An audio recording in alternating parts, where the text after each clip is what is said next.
just so we're all clear, these characters in Hellraiser are not called Cenobites, like the Auntie Anne's pretzels. They are called Cenobites. Very close together. Very confusing. But they are not cinnamon-covered pretzels.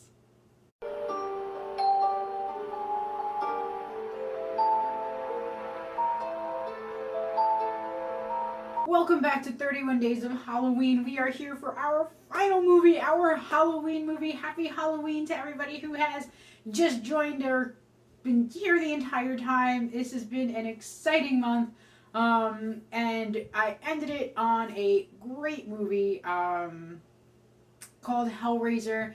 It's from the late 1980s, and it's about this magic box that summons these creatures called Cenobites, not Cenobites, Cenobite, and they are, I guess Pinhead kind of says it best, they're angels to some and demons to others, and it starts off with the box, and it takes this guy named Frank into their domain. He manages to solve the puzzle box and he opens it up, and then he disappears. And then a little while later, Frank's brother Larry and Larry's wife Julia move into the house that Frank was living in, and they're like, oh, Frank's gone, where'd Frank go? And it progresses to where Frank is summoned by Larry's blood falling to the ground in the room that Frank disappeared in. And then we start to find out some interesting details about the relationships with all these people. And then there's also Larry's daughter Kirsty, whose name is difficult to remember, that it's Kirsty and not Christy, because Kirsty's like a weird name. I don't know if that's a 1980s name. I don't think I've ever met somebody who's actually named Kirsty.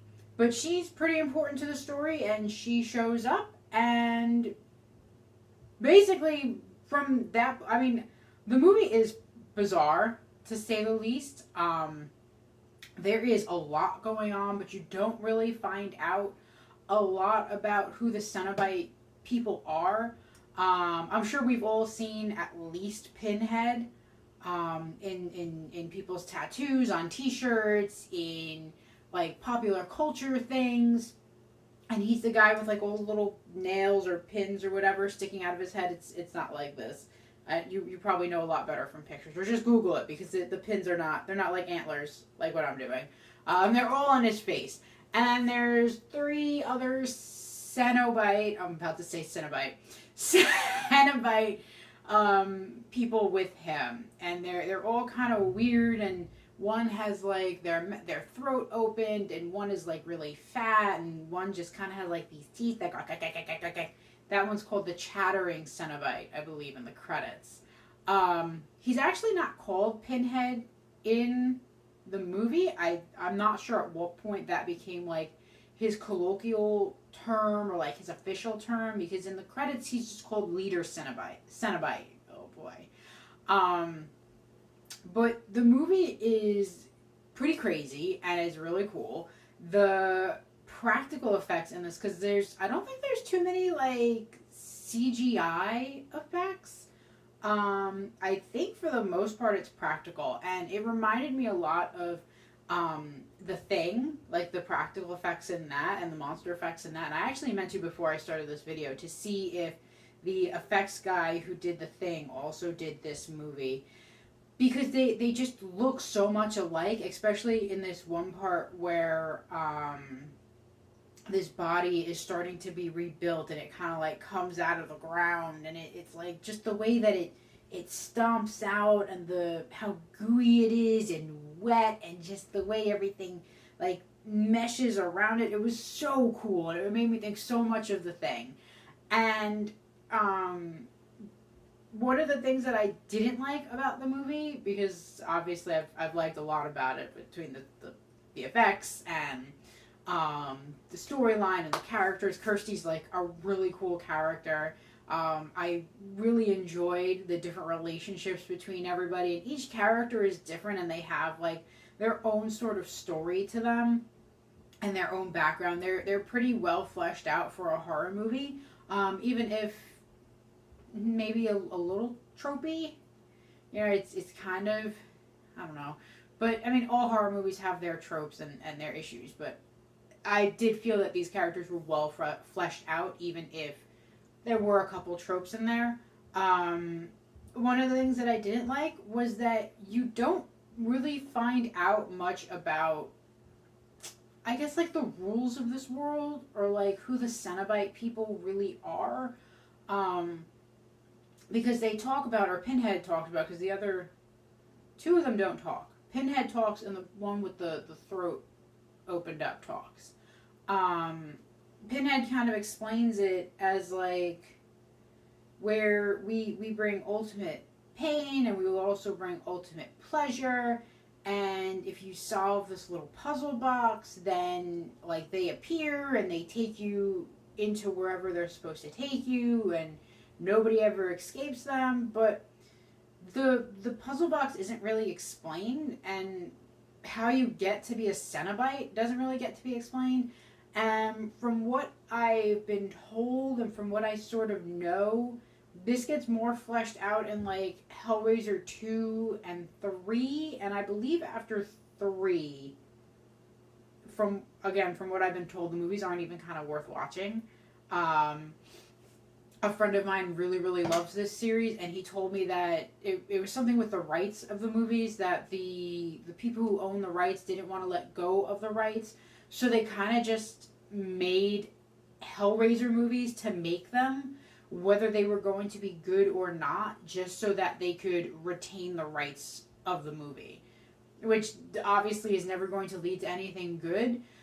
So he told me, I believe that it's 1, 2, and 3 are kind of the only ones like that are good and worth watching, and that like the story gets more explained later on. I think if I had gone into this not knowing that the story gets explained more, I might have been a little frustrated with it, because I want to know so much more about these people and this puzzle box and what they do and how they end up where they are, and what is this magic, and like, or I don't know, demonology, whatever it is, because they do say they're either angels or demons depending on who you ask. So I do definitely want to know more, and I'd like to see more. And I'm glad that I knew there was more to it. Otherwise, I don't think I would have enjoyed this movie as much. As it is, I gave it an 8, and my friend gave it an 8 too. Because of the practical effects, I love them. They still hold up. They are still super creepy. Even, what did I say? This came out in the late 1980s. So even 30-something years later, practical effects still hold up. I really enjoyed the characters. I enjoyed seeing the Cenobite characters.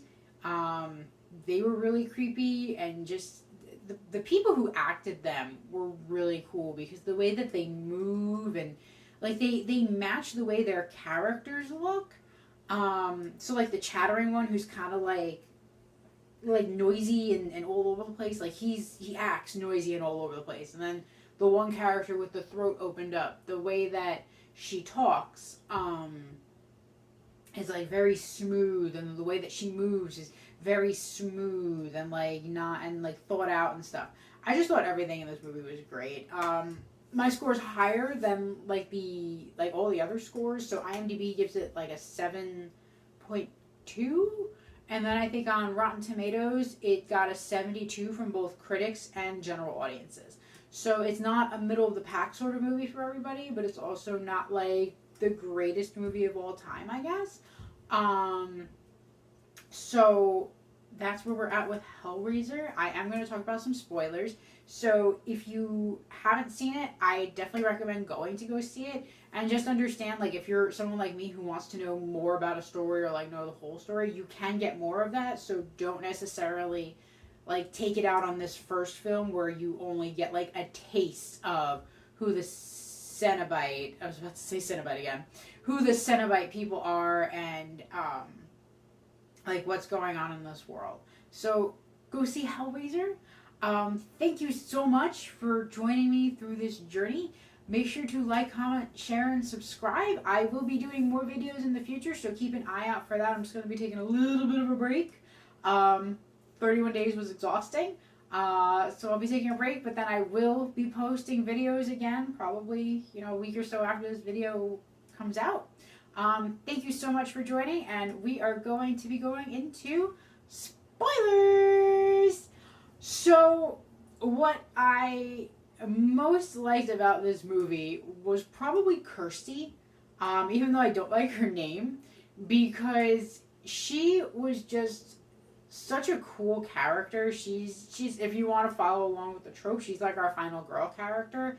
Even though her boyfriend Steve also survives, there's a great part of the movie where she's trying to banish all the Cenobite people back to where they came from. So she's basically backwards solving the puzzle. And she is like struggling with it. There's a monster that's attacking them, and her boyfriend Steve is like, "Oh wait, you're supposed to do this." She basically like smacks his hand out of the way. It's like, "No, get up!" And then like she solves it, like, "Yes, don't let him tell you what to do. He doesn't know anything about what's going on. Like, sit down, boy." So I thought that was really fun. And then the way that she makes a deal with these guys, the Cenobite people, and then they renege on the deal, and she is just banishing them. And I just thought it was really cool. Like I said, there were a little bit of tropiness with some of the characters, like how they ended up. So the Frank character obviously is just a bad dude. It's pretty evident from the way that he treats his brother and the way that he like threatens to kill his brother, and like he's even kind of like manipulative of Julia, and maybe even like a little physically abusive towards her. So he's just a bad dude. So it's kind of not surprising that at the end of the movie he kills his brother and takes his skin, which was kind of neat. Although I didn't understand how Kirsty couldn't see the like weird melted bloody areas around his head. Like he had a flap of skin hanging down in his forehead, like right here. Kirsty, come on. You didn't see that? Really? But we all kind of knew Larry was going to eat it. And then Frank kills him, and then Frank kills Julia because he's still trying to get blood to regenerate his body, especially after Kirsty like claws out his face. That was probably my least favorite practical effect, because then he just had like these little rubber flaps of skin just kind of flapping here. And I don't think skin in real life would have behaved that way, so it was just annoying. Every time he moved his head, he's got like these dangly fringes just kind of flopping around on his face. Least favorite practical effect. The best one was probably him coming back to life and like oozing out of the floor, and the way that they did his body kind of coming back together from the floor. That was probably the coolest special effect. So like I said, I definitely want to know more about the Cenobites, because they don't go into it. So I'm excited to check out the second one at some point, maybe sooner rather than later. But that is all I have for Hellraiser. I hope you didn't listen to the spoilers before seeing it. I hope you enjoyed this movie as much as I did. I really think it's a great movie, and it was a lot of fun to watch, and it was definitely creepy. So thanks for joining in on this 31-day ride with me. I hope you come back in the future for the next videos. Like I said, I'm going to be taking a break for a little bit because 31 days was exhausting. Making sure I watched the movie every day and then making a video review for you guys. But keep an eye out in the future. Make sure you like, comment, share, and subscribe. And I will see you guys in the next video. Bye!